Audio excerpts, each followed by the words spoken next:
Et bonjour à tous, c'est Géo. Ça y est, voilà, on est de retour pour une séance d'orpaillage, cette fois-ci dans la 16. Très belle rivière, on a trouvé un très joli spot, bien plus à l'ombre que l'autre fois dans le Gard. Bon bah écoutez, on va faire une première battue de test et puis je vous reprends en vidéo. À bientôt. Oh les amis, j'espère que vous m'entendrez bien. Voilà une petite faille qu'on va essayer de nettoyer. Il y a pas mal d'hématites, donc on verra ce que ça donne par la suite.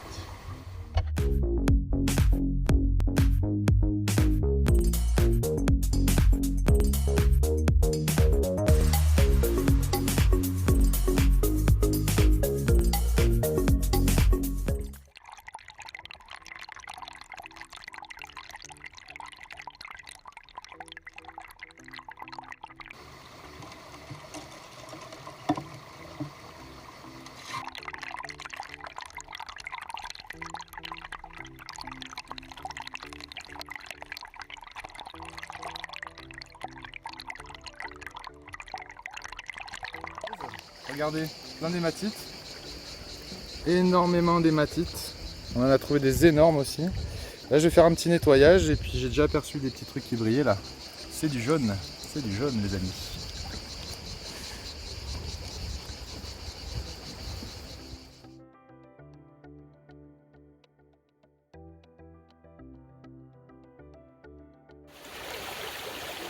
Voilà les amis, bon bah, je viens de creuser déjà pas mal dans cette faille là, que je vais reboucher avant de partir bien évidemment.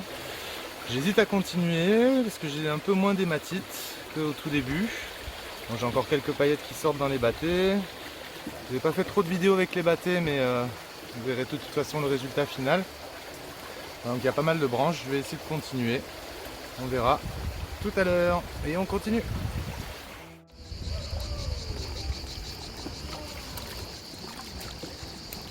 Alors, t'as trouvé quoi? Des piche-pites. Des pêche-pites? C'est pas des oignons, c'est des piche-pites. C'est les pêche-pites. On les voit là. Il y a même un morceau de fer avec. Il y a du plomb. On voit les plombs là, regardez. Et là, juste dessous,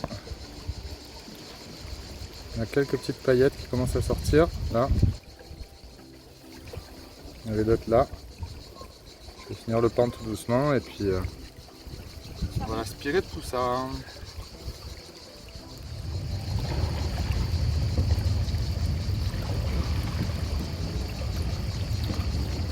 Les piche-pites, elles sont là.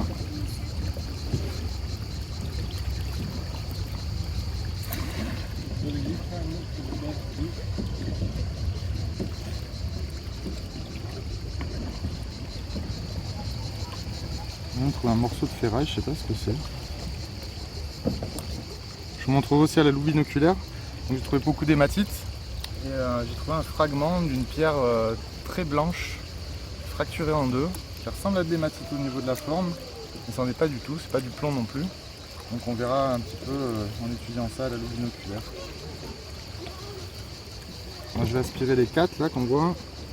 1, 2, 3, 4, 5 même. Et puis peut-être qu'on va faire une petite pause repas et on vous reprendra après. De toute façon, comme vous savez, je vais ramener les petits sables ultra fins. Et quand on sera à la maison, on passera tout ça au concentrateur à particules. Mais voilà, 1, 2, 3, 4, 5, 6 paillettes d'or. Donc sur deux rampes de chez Gold Digger. Très très bonne rampe. Et une battée.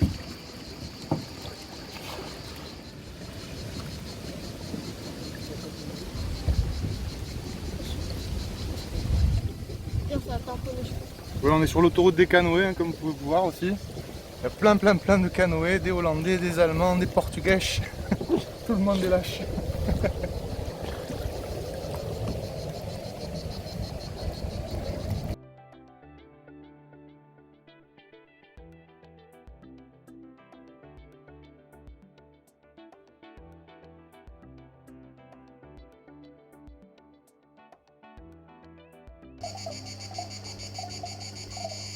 Le concentrateur à particules a parlé.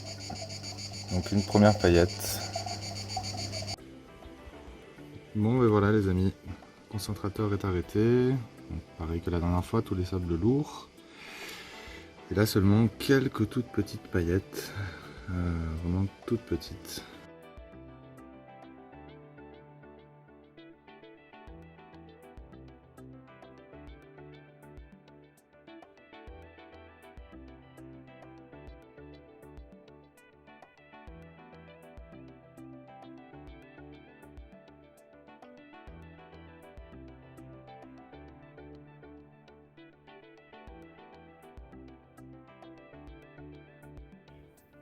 Et salut les amis! Voilà, je vous avais promis une petite séquence explicative sur les débuts de l'art dans l'humanité.